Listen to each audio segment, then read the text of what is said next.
बबलू हाथी सुबह सवेरे अकेले वन में टहलने के लिए निकला। वह अपने ही धुन में चला जा रहा था। लगता था उसके दिमाग में कोई उलझन है जिसे वह सुलझाने की कोशिश कर रहा था। सड़क पर आगे बढ़ते ही उसके सामने चीकू खरगोश भागा। बबलू का पैर उसके ऊपर पड़ने ही वाला था कि चीकू जोर से चिल्लाया। उसकी आवाज सुनकर बबलू ने अपना पैर पीछे खींच लिया। कहाँ खोए हो बबलू भाई? कहीं नहीं, बस कुछ ऐसे ही सोच रहा था। किस बारे में? तुम जानकर क्या करोगे? शायद मैं तुम्हारी कुछ मदद कर सकूं। तुम तो जानते हो आजकल वन में कितनी चोरियां हो रही हैं, पर चोर का कोई अता पता ही नहीं है। इस बात को लेकर वन के सारे प्राणी चिंतित थे। वे वहाँ खुद को सुरक्षित महसूस नहीं कर रहे थे। अरे चीकू भाई, हम मजबूर हैं। हम चोर को पकड़ ही नहीं पा रहे हैं। वह बहुत चालाक है और अपने काम को बड़ी कुशलता से अंजाम दे रहा है। कहीं कोई सबूत ही नहीं छोड़ रहा। हमारे राजा इस बात को लेकर बहुत चिंतित हैं। यही कारण है कि हम सब इस बारे में सोच रहे हैं। अब तुम मेरी इसमें क्या मदद कर सकते हो? मैं कुछ सोचता हूँ, हो सकता है मुझे कोई उपाय सूझ जाए। प्रयास करने में कोई हर्ज तो नहीं है।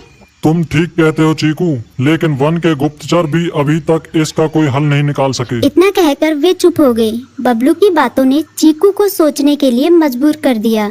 चीकू को उदास देखकर बबलू बोला, तुम अपना मन छोटा मत करो। मुझे अच्छा लगा कि तुमने मेरी परेशानी को समझा। कभी मैं भी इस वन के लिए गुप्तचर का काम करता था। एक बार मेरी टांग टूट जाने से मेरे अंदर फुर्ती नहीं रही। तब से मैंने यह काम छोड़ दिया। चीकू, तुम चाहो तो यह काम दोबारा कर सकते हो। वन के प्राणी ज्यादातर दिन में भोजन की तलाश करते हैं, वे रात को आराम करते हैं। तुम दिन रात दोनों में ही भोजन की तलाश में निकल सकते हो सकता है रात को तुम्हें कुछ ऐसी बातों का पता चल जाए जो हमारे काम की हो। हाँ बबलू, तुम ठीक कहते हो। मैं आज रात को वन में घूमकर इस बात का पता करने की कोशिश करता हूँ। थोड़ी देर बातें करके चीकू अपने बिल की ओर बढ़ गया और बबलू अपने रास्ते चला गया। चीकू के दिमाग में अभी तक बबलू की कई बातें घूम रही थी। उसे समझ नहीं आ रहा था वह बबलू की मदद कैसे करे। दिन भर वह उसी उधेड़-बुन में लगा रहा। शाम होते ही चीकू कुछ सोचने लगा और वह चुपचाप बिल से बाहर निकल आया। चीकू की पत्नी ने देखा तो बोली, इस समय कहाँ जा रहे हो? बाहर खतरा है। खतरा तो सुबह भी रहता है, लेकिन खतरों से डर कर हम भूखे तो नहीं मर सकते। मैं बाहर घूम कर आता हूँ। इतना कहकर चीकू रात को बिल से बाहर निकल आया। कुछ दूर जाकर उसकी नजर बंकू उल्लू पर पड़ी, जो कुछ ही दूरी पर था।